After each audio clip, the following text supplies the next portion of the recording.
Hello students, एक बार फिर से स्वागत हमारे YouTube channel maths English with excel. देखिए, आज के लेक्चर में, आज की वीडियो में आपके लिए लेकर के आए हैं सदिश बीजगणित। जो क्लास 12 का पढ़ा रहे थे सदिश बीजगणित का अगला वीडियो लेकर के आए हैं।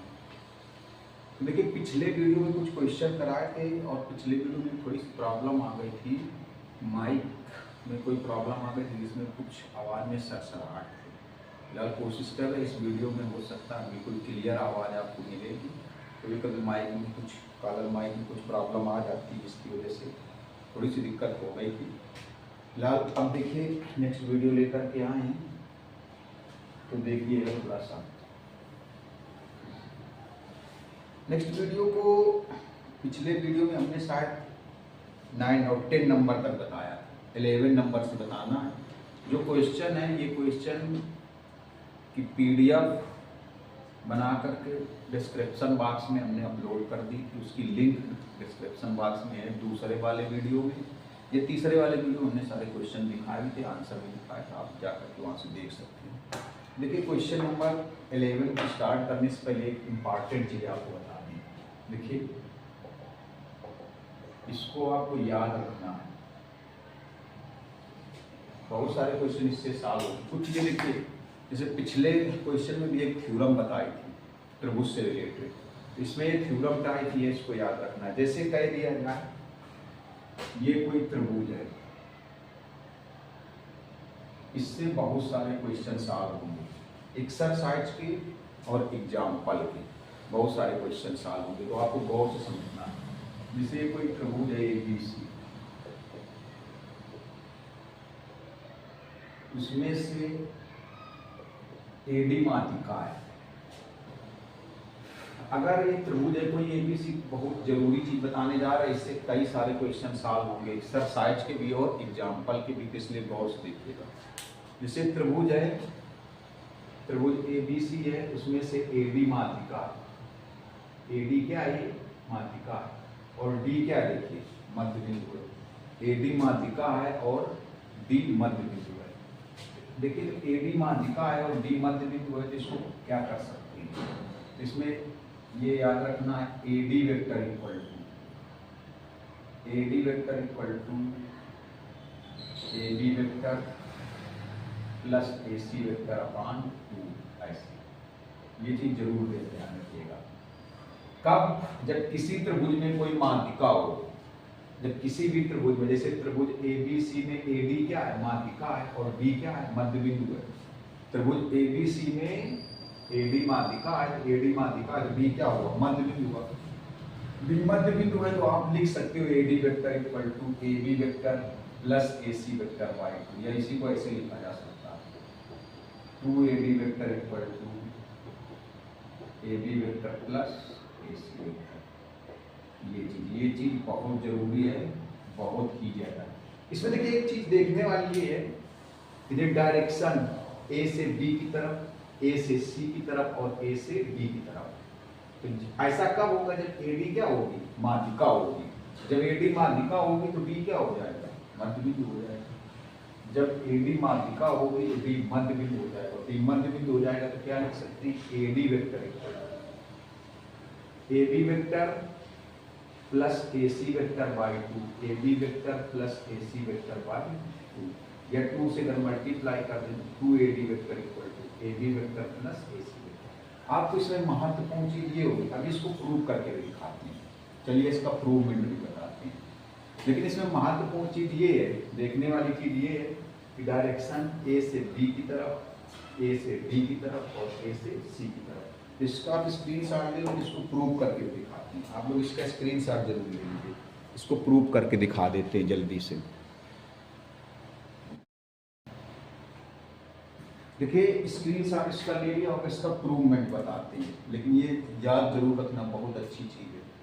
कैसे प्रूव करेंगे? देखिए, इस BC वाली साइड में डायरेक्शन कहीं भी नहीं दर्शाई गई है, बहुत गौर से समझिएगा क्या बता रहे हैं।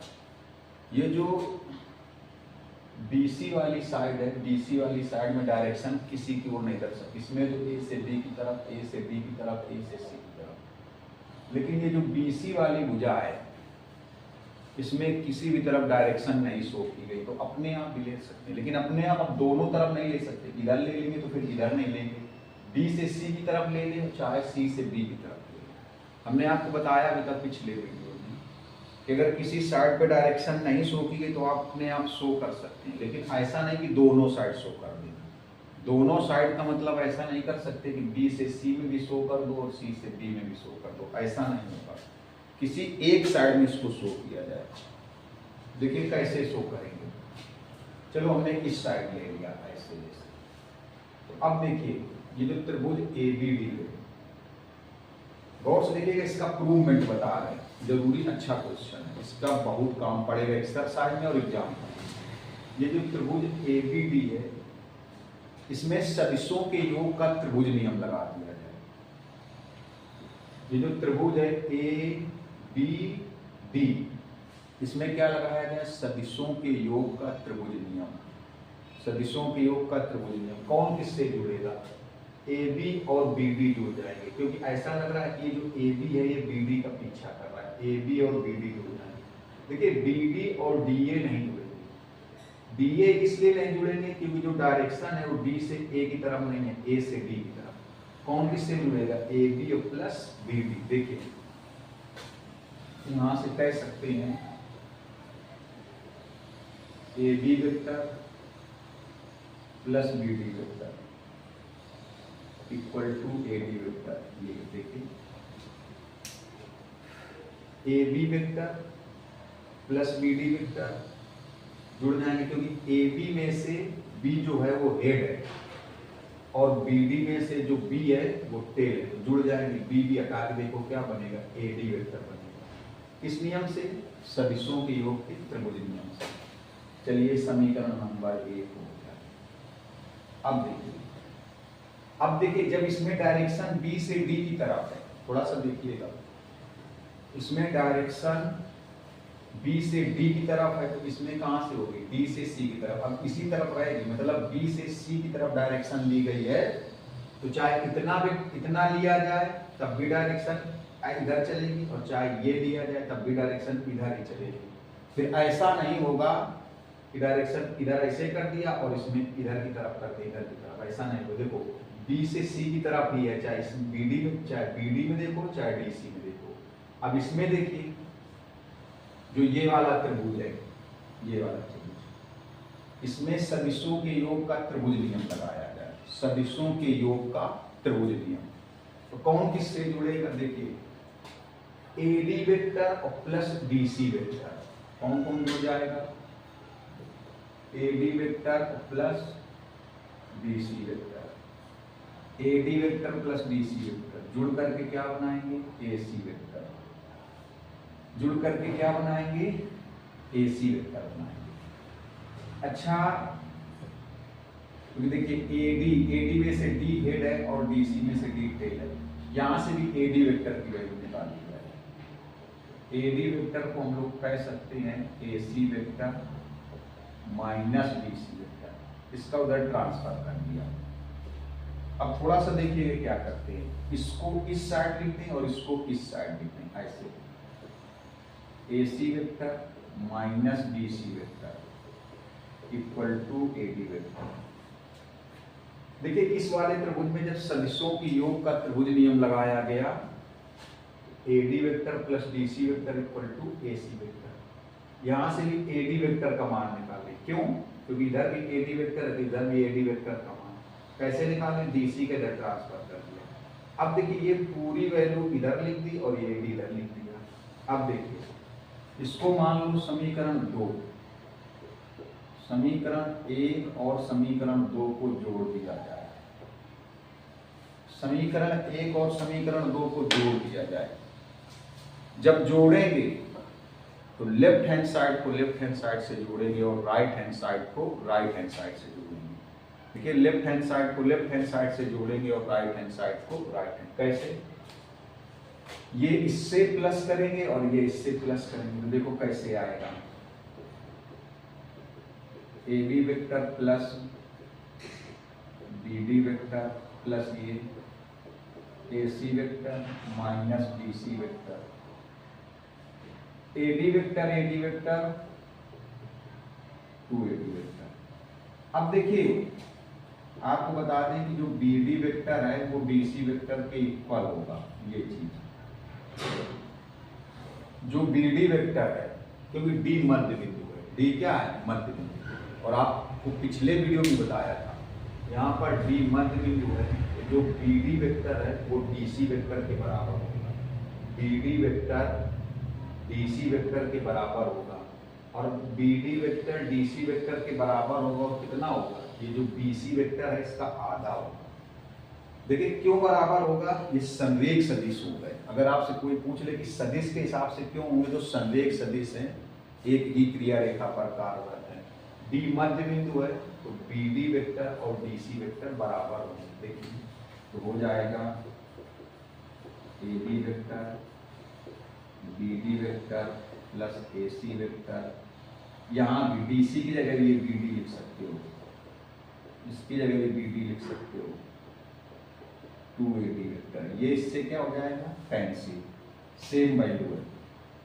इस DC की जगह भी BD वेक्टर लिखा गया है यहाँ पर।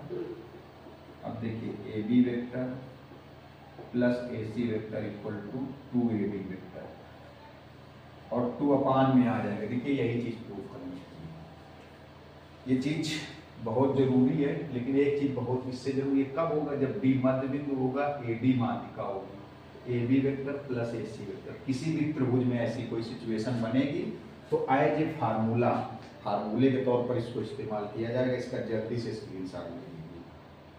जब किसी भी त्रिभुज में ऐसी कोई सिचुएशन बनेगी तो फार्मूले की तरह इस्तेमाल किया जाएगा। इसका स्क्रीनशॉट लीजिए। अब देखिए एक्सरसाइज का 11 नंबर बताना था, 11वां नंबर।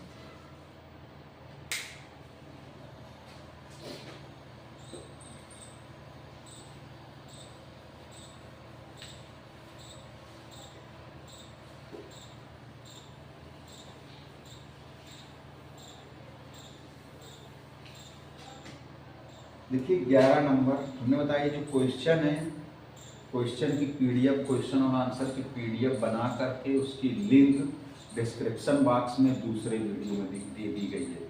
और या फिर तीसरे वाले वीडियो में सारे क्वेश्चन आंसर भी दिखाए गए हैं जो हम पढ़ा रहे, जिस रूप से पढ़ा रहे।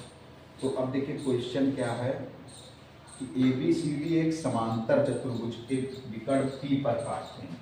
अच्छा क्वेश्चन है।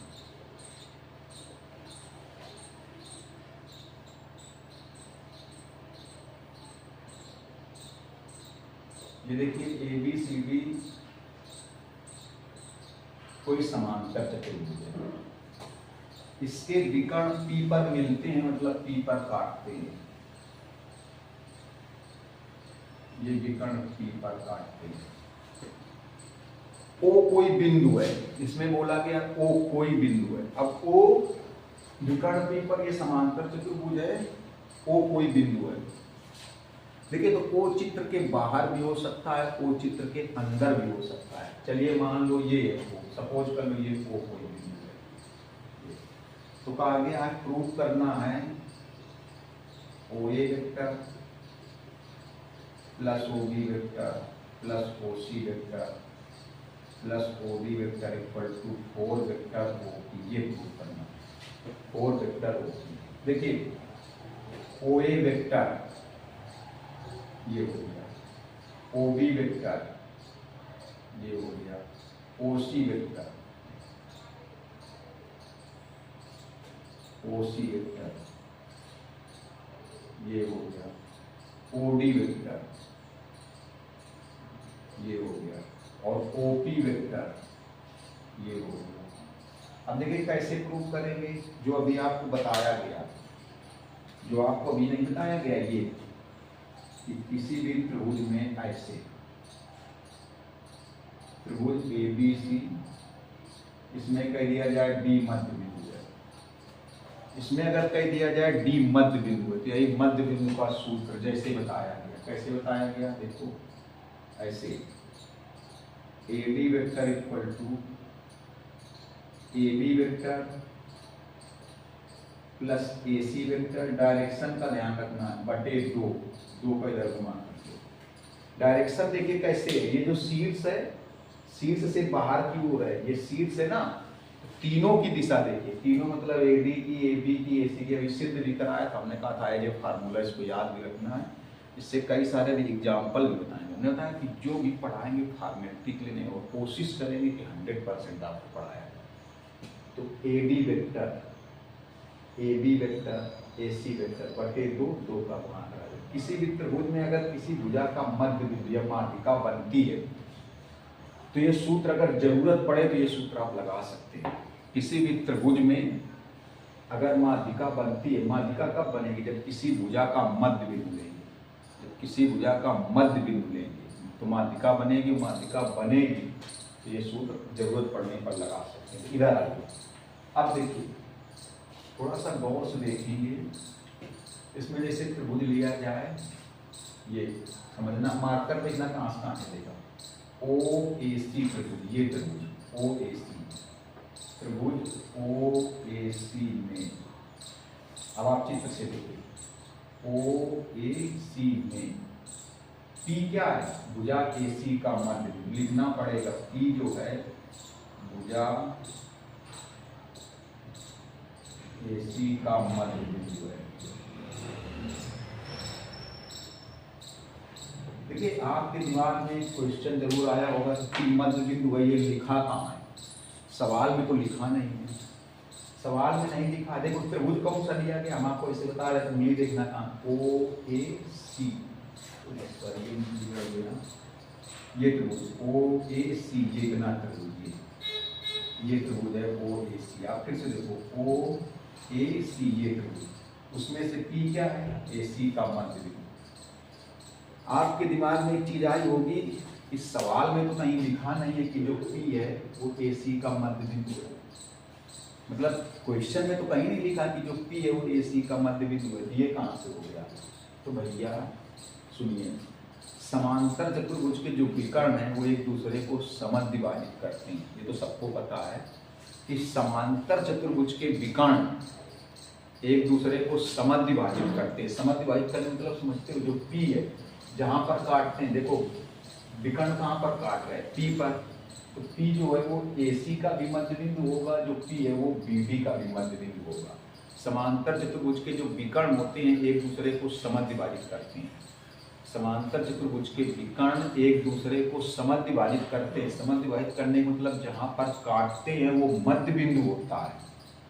समांतर चतुर्भुज के विकर्ण जिस जगह पर काटते हैं वो मध्य बिंदु होता है। तो AC और BD ये समांतर चतुर्भुज के विकर्ण है, और ये कहाँ पर काट रहे हैं? P पर। तो P क्या हुआ? मध्य बिंदु हुआ। इसका मध्य बिंदु हुआ, AC का भी मध्य बिंदु हुआ और BD का भी मध्य बिंदु हुआ, इसलिए P AC का मध्य बिंदु है। तो अब देखिए यही ये चीज कर सकते हैं। कैसे? तो अब देखिएगा कैसे चलते हैं, शीर्ष से चलते हैं, AB vector plus AC vector बराबर 2AD वेक्टर। तो ये चीज इस त्रिभुज में देखिएगा, ये तभी हो पाएगा जब मध्य बिंदु होगा। मध्य बिंदु होगा तो माध्यिका जरूर बनेगी, माध्यिका शीर्ष से मिलाने पर माध्यिका बनेगी। तो वही चीज इसमें देखिए, त्रिभुज OAC में, OAC में देखो क्या हो जाएगा। अब ये शीर्ष है, क्या हो जाएगा? OA वेक्टर, ऐसे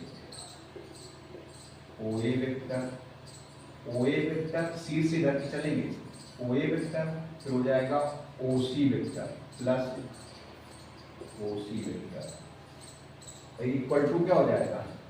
2OP वेक्टर, 2OP वेक्टर। उसके हिसाब से ये चीज बहुत सूत्र के तरीके याद रखना।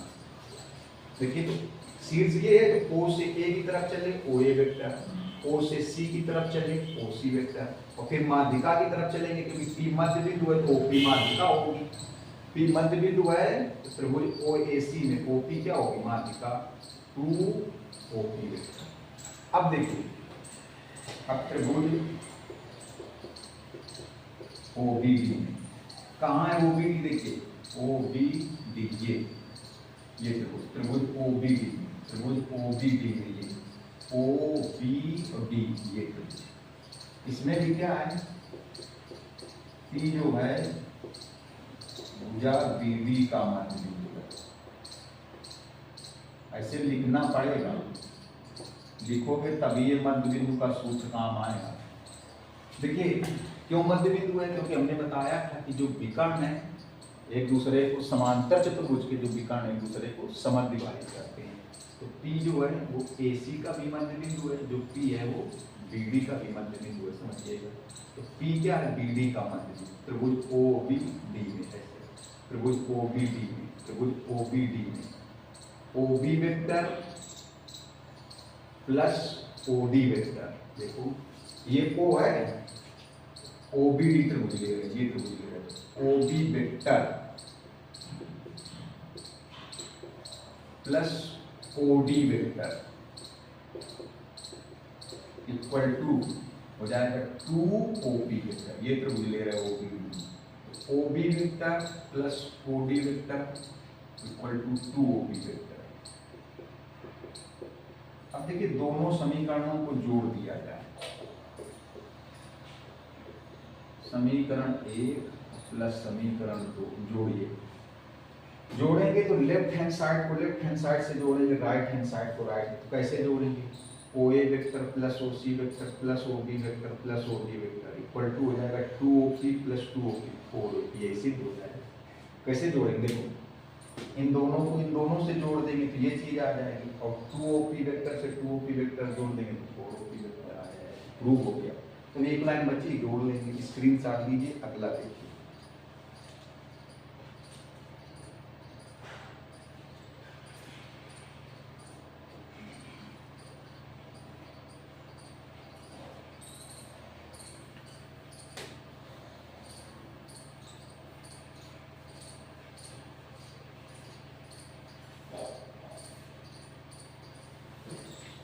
देखिए 12 नंबर में बोला गया है यदि A B क्रमशः A और B के स्थिति सदिश हो।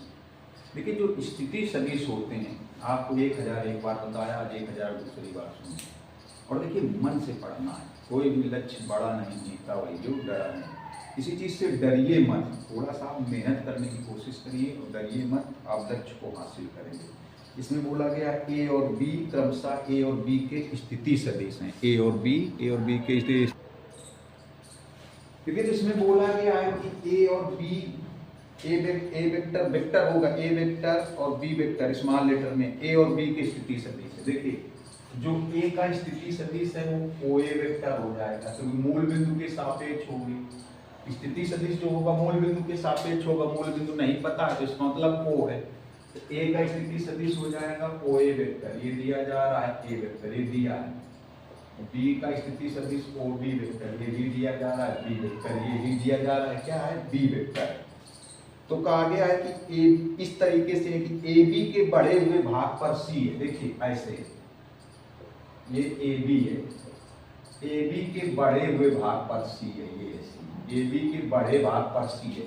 देखिए मेरी बात समझना, जैसे इसमें बोला गया है AB के बढ़े हुए भाग, तो AB के बढ़े हुए भाग मतलब B की तरफ बढ़ाएंगे, मतलब B की तरफ बढ़ाएंगे, और अगर ऐसे कह दिया जाए BA के बढ़े हुए भाग तो A की तरफ बढ़ाएंगे। ये सब छोटी छोटी चीजें गौर से समझा करें। जैसे बोला गया AB के बढ़े हुए भाग तो B की तरफ बढ़ाया, अगर बोला जाए BA का बढ़ा हुआ भाग तो A की तरफ बढ़ाएंगे।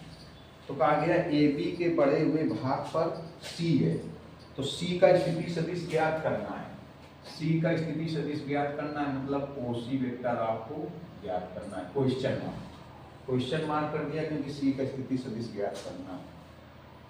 कहा गया है C का स्थिति सदिश ज्ञात करो यदि AC बराबर है 3, AC बराबर 3, ये तो केवल परिमाण दिया गया है, AC बराबर 3, इसमें परिमाण के साथ साथ दिशा भी ले ली जाए, परिमाण के साथ साथ दिशा भी ले ली जाए, AC बराबर 3, दिशा कब ले सकते हैं, A से C की तरफ चल रहे, A से B की तरफ चल रहे, ये भी केवल परिमाण में बराबर दिया जा रहा है, ये भी केवल परिमाण में बराबर दिया जा रहा है, तो इसमें दिशा भी ले, दिशा लेने मतलब इसमें वेक्टर लेंगे। ऐसा कर सकते हैं क्या, हाँ कर सकते हैं, क्योंकि A से C की तरफ और A से B की तरफ। देखो तो इसको ऐसे कह सकते हैं, AC वेक्टर बराबर हो जाएगा 3AB वेक्टर, AC वेक्टर बराबर 3AB वेक्टर, AC वेक्टर बराबर 3AB वेक्टर। अब देखिए AC वेक्टर को क्या लिख सकते हैं, जब स्थिति सदिश पता हो, जब स्थिति सदिश पता हो तो कैसे लिखते हैं, जब स्थिति सदिश पता हो, जब स्थिति सदिश की बात की जाए, जब स्थिति सदिश पता हो दिया हो तो किसी सदिश का मान कैसे निकालते हैं, जब स्थिति सदिश पता हो तो किसी भी सदिश का मान कैसे निकालते हैं। देखिए जो बाद में है उसका स्थिति सदिश पहले, जैसे C बाद में है तो C का स्थिति सदिश माइनस A पहले है तो A का स्थिति सदिश ये आएगा बराबर 3। इसमें देखिए बाद में क्या है B, तो B का स्थिति सदिश माइनस पहले क्या है A का स्थिति सदिश। अब देखिएगा OC vector minus OA vector हो जाएगा 3OB vector minus 3OA vector. ये OC वेक्टर बताना है, OA वेक्टर कितना है A vector,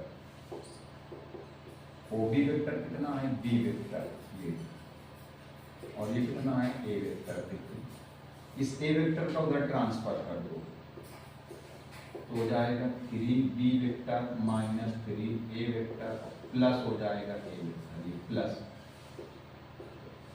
OC vector equal to 3B vector 3A vector plus A vector minus 2A vector. ये आ गया C का स्थिति सदिश। देखिए ये C का स्थिति सदिश आया। अभी इसी सवाल में एक पार्ट और है, कहा गया है BA के बढ़े हुए भाग पर। अब देखो BA के बढ़े, जैसे ये A है और ये B है, बोला जा रहा है BA के बढ़े हुए भाग पर, मतलब इस तरफ बढ़ाना है, इस तरफ BA के बढ़े हुए भाग पर D है, BA के बढ़े हुए भाग पर D है तो कहा गया D का स्थिति सदिश निकालो, मतलब OD वेक्टर बताना है, OD वेक्टर D का स्थिति सदिश। और किस तरीके से है, BD बराबर 2BA, BD B से D की तरफ आ रहा है, BD बराबर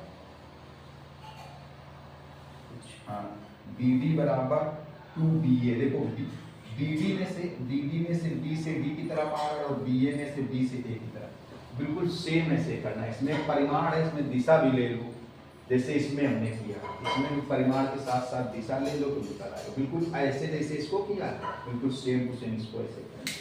जब दिशा लेंगे तो क्या लिखेंगे, इसको क्या लिखेंगे, देखो ऐसे परिमाण के साथ साथ जब दिशा ले लेंगे ऐसे।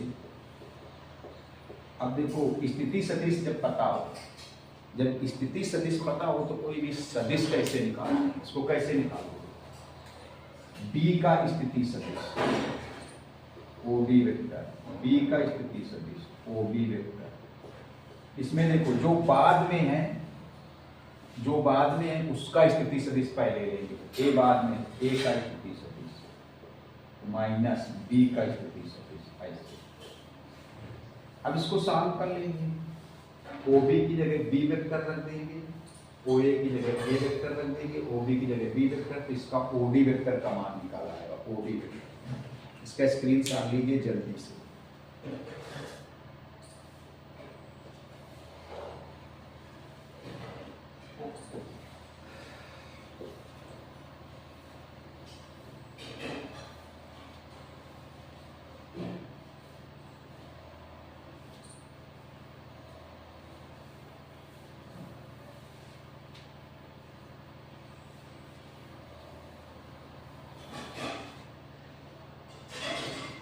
देखिए 15 नंबर एक इम्पॉर्टेंट सवाल, 13 नंबर।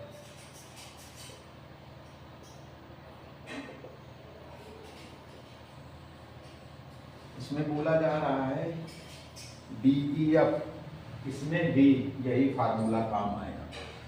और ये कब काम आता है, जब किसी त्रिभुज में किसी भुजा का मध्य बिंदु लिया जाए, माध्यिका बने तो त्रिभुज D का गया DEF त्रिभुज ABC के भुजाओं के मध्य बिंदु में, साफ साफ लिखा है। देखिए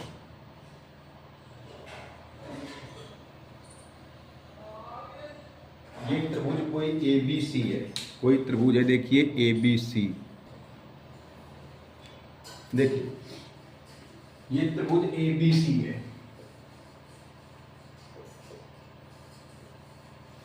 त्रिभुज एबीसी में बोला जा रहा है कि डी ई एफ भुजाओं के मध्य बिंदु है। देखो ये डी मध्य बिंदु है, ये डी मध्य बिंदु है, ये ई मध्य बिंदु है और ये एफ डी मध्य बिंदु है।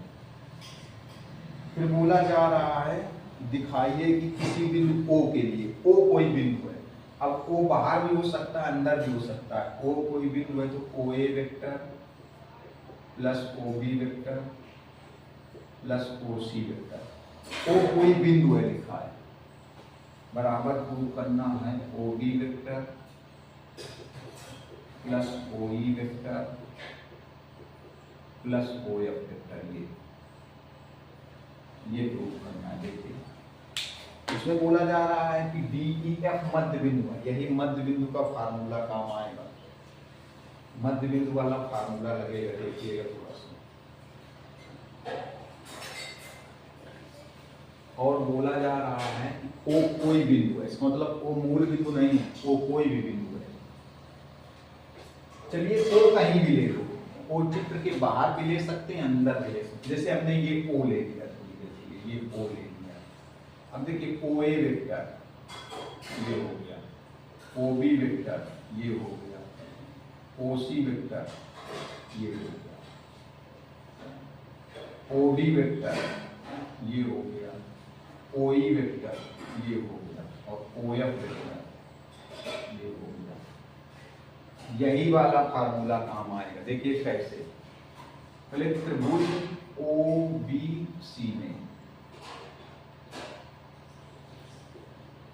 त्रिभुज ओ बी सी में ये डी क्या है, देखिए पहले बोला गया डी बी सी का मध्य बिंदु है, डी जो है बी सी का मध्य बिंदु है। देखिए त्रिभुज ओ बी सी में डी क्या है, बी सी का मध्य बिंदु है, तो यही मध्य बिंदु वाला फार्मूला। कैसे लिखोगे, देखो कैसे लिखेंगे, कैसे लिखेंगे, O B vector plus O C vector, O B vector plus O C vector, O B vector plus O C vector, जैसे उसमें लिखते हैं, इक्वल टू हो जाएगा 2 OD वेक्टर, 2 OD वेक्टर, ये हो जाएगा। इसके बाद देखिए त्रिभुज ओ ए सी में, इस त्रिभुज में ऐसे त्रिभुज ओ ए सी में, ओ ए सी में ऐसे, ओ ए सी में ई क्या है, ई जो है देखिए त्रिभुज ओ ए सी में, ओ ए सी में ई क्या है, ए सी का मध्य बिंदु है, ई ए सी का मध्य बिंदु है। तो यही कॉन्सेप्ट ये वाला देखो, त्रिभुज ओ ए सी, तो कैसे लिखोगे, ओ A vector plus O C vector, देखो ओ सी से, तो ओ से ए की तरफ ओ ए वेक्टर, ओ से सी की तरफ ओ सी वेक्टर, बराबर हो जाएगा 2 ओ ई वेक्टर, देखो हो जाएगा ओ A vector plus O C vector बराबर 2 ओ ई वेक्टर, 2 ओ ई वेक्टर। अब देखिए, अब त्रिभुज ओ ए बी में, इसमें त्रिभुज ओ ए बी में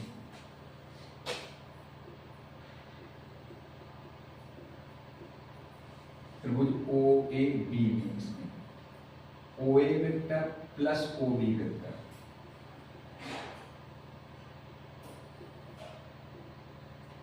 ओ A vector plus O B vector बराबर 2 O F vector, 2 O F vector.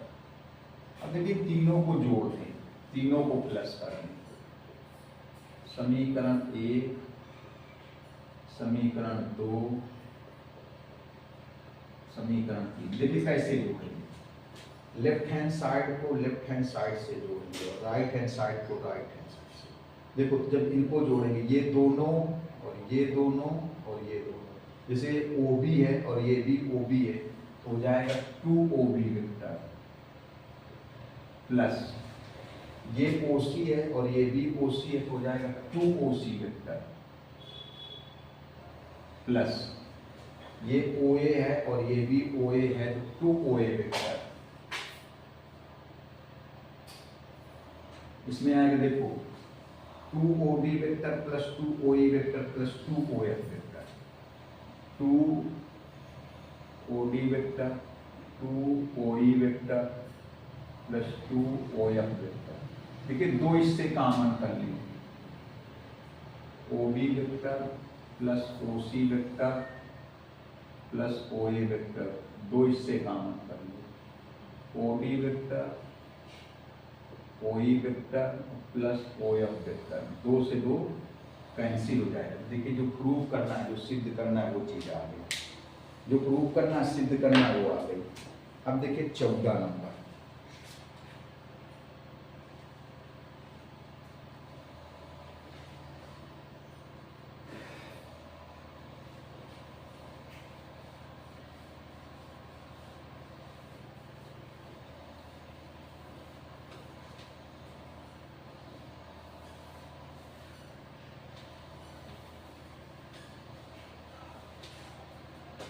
देखिए 14 नंबर में कहा गया है ABCD एक पंचभुज है, ABCD एक पंचभुज है। तो चलिए बनाते हैं। देखिए इसको साफ करने इसका काम किसी क्वेश्चन में नहीं, एग्जाम्पल में है।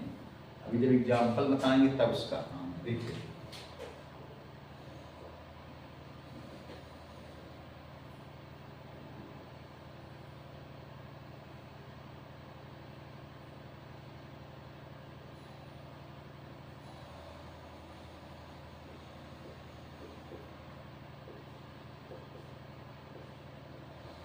ABCD एक पंचभुज है। इसमें बोला गया है AB वेक्टर, फिर AE वेक्टर, फिर BC वेक्टर, वेक्टर इसमें नहीं लगा, बुक में लगाना है, BC vector, ED vector, ED vector और AC वेक्टर।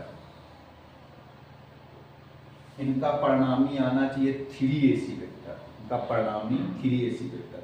तो इन सबको प्लस किया जाए, अच्छा इनकी तरफ बल लगे तो इनका परिणामी बल 3AC वेक्टर, तो इन सबको प्लस किया जाए। देखिए AB vector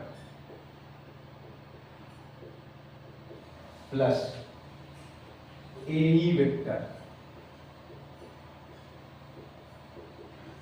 plus BC vector plus BC vector plus ED vector plus AC vector. इनका परिणामी 3AC आना चाहिए, 3AC वेक्टर। इसमें भी सदिशों के योग का त्रिभुज नियम लगेगा। आपको देखना होगा कौन किससे जुड़ेगा, कौन किससे जुड़ेगा। देखिएगा तो AB प्लस BC ये जुड़ जाएंगे, AB प्लस BC ये दोनों एक साथ किए गए, ये दोनों एक साथ, और AE और ED जुड़ जाएंगे, AE और ED जुड़ जाएंगे। देखो ये दोनों एक साथ लिए गए क्योंकि इन दोनों में लग जाएगा सदिशों के योग का त्रिभुज नियम, और ये AE vector plus ED vector एक साथ लिए गए सदिशों के योग का त्रिभुज नियम। बचा क्या, ये DC और प्लस AC। अब चित्र से देखिए, चित्र से सदिशों के योग का त्रिभुज नियम, AB vector plus BC vector, AB vector plus BC vector, AB vector plus BC vector क्या बन जाएगा, AC वेक्टर। देखिए तो इसको देखिए, ये बन जाएगा AC वेक्टर। किस नियम से, सदिशों के योग के त्रिभुज नियम से। अब देखिए जैसे AB लग रहा है BC का पीछा कर रहा है, B हेड है, AB में से B हेड है, BC में से B टेल है। अब AE प्लस ED देखिए, देखो AE प्लस ED जुड़ जाएंगे क्योंकि AE क्या है, देखो ED का पीछा कर रहा है, तो क्या बनेगा, ये बनेगा AD वेक्टर बनेगा। देखो उस वाले नाम मिला है, एडी वेक्टर बनेगा, एडी वेक्टर। यहां से देखिए एई में से ई हेड है और ईडी में से ई क्या है, टेल है, क्या बनेगा, एडी वेक्टर। ये ई और ई हटा के देखो, A D vector plus D C vector और प्लस एसी वेक्टर। अब ये दोनों फिर जुड़ जाएंगे, ये दोनों देखो चाहे चित्र से देखो, एडी प्लस डीसी। ऐसा लग रहा है कि जो एडी वेक्टर है वो डीसी का पीछा कर रहा है। देखो एडी में से डी हेड है, डी ये हेड है, और डीसी में से डी क्या है, टेल है, तो ये भी जुड़ जाएंगे। किस नियम से, सदिशों के योग के त्रिभुज नियम से। देखो एसी वेक्टर, इसमें डी से डी हटा दो, क्या बनेगा, एसी वेक्टर और प्लस एसी वेक्टर हो जाएगा 3 एसी वेक्टर। इसके बाद लास्ट क्वेश्चन इसका देखिए एक्सरसाइज का, फिर एग्जाम्पल की तरफ चलेंगे। कहा गया है कि सिद्ध करो समषटभुज के केंद्र से शीर्षों पर खींचे गए सदिशों का योग शून्य होता है। समषटभुज के केंद्र से देखिए,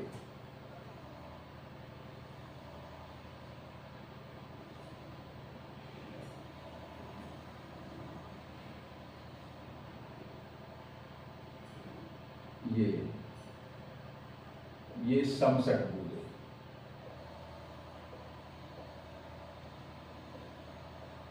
देखिए तीसरे वाले वीडियो में, इसके पहले वाले वीडियो में समषटभुज के केंद्र और समषटभुज के बारे में बहुत ढंग से चर्चा की है। इसलिए अगर आप डायरेक्ट इस वीडियो पर आए तो आप पहले वीडियो से देख कर आइए, प्ले लिस्ट में जाइए और सीरियल से देख कर आइए। इसके पहले वाले मतलब चौथे वीडियो में समषटभुज के केंद्र से, इसमें ये जैसे समषटभुज का केंद्र, केंद्र कहाँ होता है, जहां पर विकर्ण काटते हैं, जहां पर विकर्ण, देखो एक विकर्ण ये हुआ एडी, एक विकर्ण कौन हुआ, ये बीई, और एक विकर्ण कौन हुआ, ये सीएफ। ये एक विकर्ण हुआ एडी, एक विकर्ण हुआ बीई और एक विकर्ण हुआ सीएफ। जहां पर काटते हैं ये केंद्र हो गया, ये केंद्र। ये पिछले वीडियो में भी बताया था, समषटभुज का एक सवाल था तो उसमें बताया था कि केंद्र कहां पर होता है।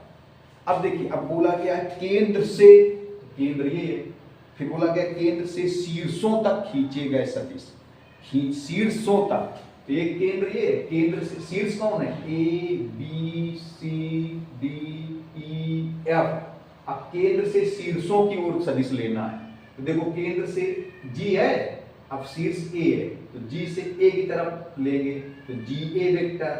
केंद्र से इस शीर्ष की ओर लेंगे तो जी बी वेक्टर। केंद्र से इस शीर्ष की ओर सदिश लेंगे तो जी सी वेक्टर। केंद्र से इस शीर्ष की ओर लेंगे तो जी डी वेक्टर। केंद्र से इस शीर्ष की ओर लेंगे सदिश तो जी ई वेक्टर।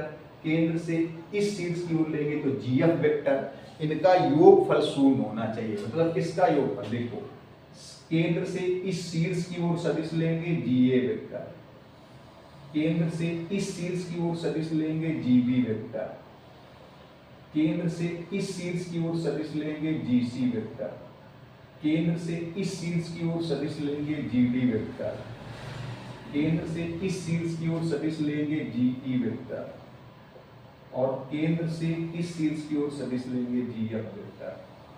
इनका योगफल शून्य आना चाहिए। देखिए तो आपको बता दें, जैसे ये जी ए और जी डी एक साथ करो, पहले देखो G A vector plus G D vector एक साथ करो, क्योंकि जी ए और जी डी एक ही लाइन पर है, एक ही लाइन पर है। जी बी और जी ई एक साथ करो, क्योंकि जी बी और जी ई एक ही लाइन पर है, जी बी वेक्टर प्लस जी ई वेक्टर।